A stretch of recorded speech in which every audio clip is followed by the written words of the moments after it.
கருப்பு பல்சர். இந்த ஒரு படத்தோட கதைய பார்க்கும்போது, இந்த ஒரு படத்துல ஹீரோவா நம்ம அட்டகத்தி தினேசன் இந்த ஒரு படத்தோட ஹீரோவா நடிச்சிருக்காப்புல. இந்த ஒரு படத்தோட கதைய நம்ம பார்க்கும்போது, நம்ம ஹீரோ ஒரு படத்துல வந்து ஒரு சின்னதா ஒரு பிசினஸ் ஒரு படத்துல நடத்திக்கிட்டு இருக்காப்புல. நடத்திக்கிட்டு இருக்க அவரு லைஃப் ஒரு படத்துல போயிட்டுருக்கு. நம்ம அட்டகத்தி தினேஷுக்கு ஒரு தங்கச்சி ஒண்ணு இருக்கு. தங்கச்சி லைஃப் ஒரு படத்துல இருந்து நல்லா செட்டில் ஆயிட்டு, நல்ல ஒரு பக்கத்துல இருக்காங்க.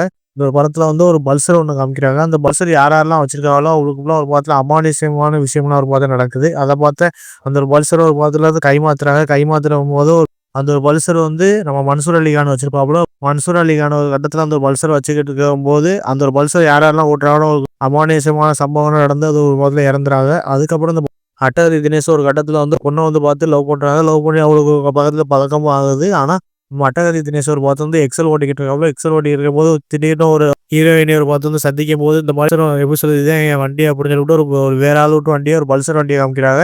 அதுக்கப்புறம் எப்படி சொல்லி நீ மீட் பண்றதா இருந்தா அந்த பல்சர் வண்டியில வா அப்படின்னு சொல்லிட்டு ஹீரோயினிய பார்த்து சொல்றாங்க. அதுக்கப்புறம் அட்டகத்தி தினேஷ் ஒரு முதல்ல எக்ஸல ஓட்டிக்கிட்டு இருப்பாப்புல. எக்ஸல் ஓட்டிக்கிட்டு இருக்கும்போது, லவர் வந்து இப்படி நம்ம பல்சர்ல வரலன்னு சொல்லிட்டாளே அப்படின்னு சொல்லிட்டு நம்ம செகண்ட்ஸ்ல போய் நம்ம மன்சூர் அலிகான்ட்ட வந்து நம்ம தினேஷ் வந்து அந்த ஒரு பல்சர் ஒண்ணு வாங்குறாப்புல. ஆனா அப்படி வாங்கிட்டு இருக்கும்போது ஒரு பாத்துல வந்து பல்சர் வாங்குனதுக்கப்புறம் ஒரு பாத்துல நல்லா ஒரு ஜாலியா ஒரு பாத்துல போகும்போது வாங்குன அன்னைக்கே ஒரு கட்டத்துல வந்து அவளுக்கு வந்து ஏகப்பட்ட அசம்பாவிதம்லாம் ஒரு பாத்துல நடக்குது. இத பார்த்து நம்ம அட்டகத்தி தினேஷுக்கு ஒண்ணுமே புரியாது. என்னடா பைக் மொத வாங்கி கடைசில வந்து இப்படிலாம் ஒரு அசம்பாவிதம் நடக்குது அப்படின்னு சொல்லிட்டு ஒரு கட்டம் தெரிய வருது. அதுக்கப்புறம் நம்ம அட்டகத்தி தினேஷ் ஒரு கட்டத்துல வீட்ல தூங்கி கிடப்பாப்புல. தூங்கி கிடக்கும்போது அந்த ஒரு பைக் வந்து உயிர் வந்தது மாரி ஒரு செக்யூரிட்டிய கொல்ல போகுது. அது ஒரு பாய் ஒருத்தர் இருப்பாப்புல.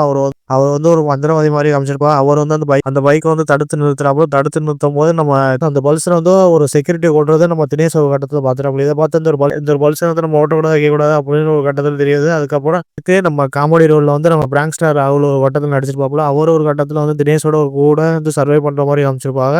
அதுக்கப்புறம் நம்ம பிடிச்ச நம்ம பிராங்க் ஸ்டார் ராகுல் ஒரு கட்டத்துல மனைவியோட அந்த பல்சர் எடுத்து போறாப்புல. அவருக்கு ஒரு கட்டத்துல அசம்பாவித ஒரு சம்பவம் நடக்குது. இந்த கருப்பு பல்சர்னால. அதுக்கப்புறம் நம்ம தினேஷ் வந்து முடிவு எடுறாப்புல இந்த பல்சர் நம்ம எப்படியாச்சும் வேற ஆள்ட்ட கைமாத்தணும் அப்படின்னு சொல்றாங்க. ஆனா அதுக்கு போக போக வந்து ஏகப்பட்ட பிரச்சனைகள்லாம் ஒரு படத்துல வருது. அது என்ன பிரச்சனை? அதுக்கப்புறம் இந்த பைக்கு எதனால இப்படிலாம் பண்ணுது, வைக்குது அப்படின்னு சொல்லிட்டு இது பல்சருக்கு முன்னாடி யார்ட்ட இருந்துச்சு, எவர்ட்ட இருந்துச்சுன்னு ஒரு கட்டத்துல விசாரிக்கிற விசாரணை தாங்க இந்த ஒரு படத்தோட கதையா இருக்கு. இத பார்க்கும்போது பழைய கதை. எல்லா படத்தையும் ரிவெஞ்ச் பண்ற மாரி தாங்க இருக்கு. அத பார்க்கும்போது பல்சர வச்ச ஒரு கன்டென்ட் அத பார்க்கும்போது நல்ல ஒரு இன்ட்ரஸ்டிங்கா போகுதேன்னு பார்த்தா, அப்படி கிடையாது கைஸ். எல்லாமே ஒரு வழக்கப்பட்ட கதை மாரி தான் கைஸ் இருந்துச்சு. எல்லாம் நம்மளே ஒரு கட்டத்துல கணிச்சிடலாம். இப்படிதான் ஒரு சம்பவம் நடந்திருக்கு. அதனால நம்ம இப்படித்தான் இந்த பைக் இதனால இப்படி எல்லாத்தையும் போட்டு வந்து காவு வாங்குது அப்படின்னு சொல்லிட்டு நம்மளே ஒரு கட்டத்துல கண்டுபிடிக்கிற மாரி இதுல ஏகப்பட்ட சீனா இருக்கு. அத பார்க்கும்போது நம்ம தினேஷ் வந்து எதனால இப்படிலாம் ஒரு கன்டென்ட் போட்டு இப்பல்லாம் ஒரு கதையம்சத்துல வந்து ஏன் நடிச்சாப்புல அப்படிதாங்க நமக்கே தோணுச்சு. மித்தபடி இது எதுவுமே சொல்ற அளவுக்கு எதுவுமே இல்லங்க. முழுக்க முழுக்க ஒரு போரிங்கா தான் இருந்துச்சு. காமெடின்னு பேர்ல நம்ம பிராங்க் ஸ்டார் ராகுல் வந்து இந்த காமெடின்னு பேர்ல வந்து அவர் ஒரு படத்துல வந்து காமெடி பண்ணிட்டு போறாப்புல. அதெல்லாம் நமக்கு ஒரு இடத்தோட பார்க்கறக்கு அவ்வளவா ரசிக்கும்படியாவும் இருக்காது. ஸ்டார்டிங்ல இருந்து எண்ட் வரை இப்படித்தான ஒரு சம்பவம் நடந்திருக்கு.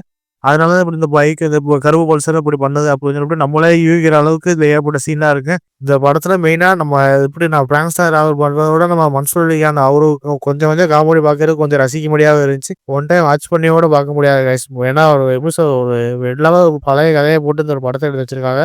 நீங்க அப்படி பார்க்கணும்னு நினைச்சா கண்டிப்பா நீங்க போய் தியேட்டர்ல போய் பார்த்துட்டு அப்புறம் வந்து நீங்க இந்த ஒரு படம் எப்படி இருக்குன்னு நீங்க பார்த்து சொல்லுங்க கைஸ்.